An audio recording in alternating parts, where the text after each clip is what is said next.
டேய், gold rate பாத்தியா? நான் பார்த்தேன், கண்ணே கருகிடுச்சு. அந்த காலத்துலலாம் ஒரு பவுன் வாங்குறோம் அப்படின்னு சொன்னா அப்பா சிரிப்பாரு. இப்ப ஒரு பவுன்னு சொன்னா பேங்க் மேனேஜர் சிரிக்கிறாரு. கோல்ட் ரேட் போற வேகத்த பார்த்தீங்கன்னா, பைக் வேகத்தோட ரொம்ப ஃபாஸ்ட்டா இருக்கு.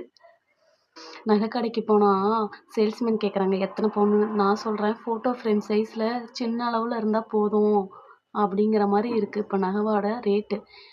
அதே மாதிரி இப்ப விலைவாசிலாம் பார்த்தீங்கன்னா, ஏறிட்டே தான் இருக்கு. ஆனா சம்பள உயர்வு வந்து வரவே மாட்டேங்குது. ஏன்னு எனக்கும் தெரியல. என்ன மாரி யாராவது யோசிச்சிருக்கீங்களா? கமெண்ட் பண்ணுங்க பார்க்கலாம். எத்தன பேர் என்ன மாரி யோசிச்சிருக்கீங்கன்னு சொல்லிட்டு. அம்மா சொல்றாங்க, "கல்யாணத்துக்கு இப்பயே நகை சேர்த்து வை" அப்படின்னு சொல்றாங்க.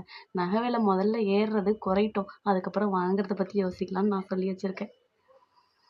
கோல்ட் ரேட் வந்து ஏறுதே தவிர இறங்க மாட்டேங்குது. அது எப்ப ஏறும், எப்ப குறையும்னு சொல்லிட்டு அந்த கோல்டுக்கு தான் தெரியும். நமக்கு என்ன தெரியும்?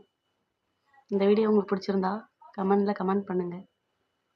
இது போன்ற வீடியோவுக்கு நம்ம சேனல் சப்ஸ்கிரைப் பண்ணி வச்சுக்கோங்க. பெல் ஐக்கானை கிளிக் பண்ணுங்க. அப்பதான் நான் போட வீடியோ நோட்டிஃபிகேஷனா உங்களுக்கு வந்து சேரும். தேங்க் யூ ஃபார் வாட்சிங்.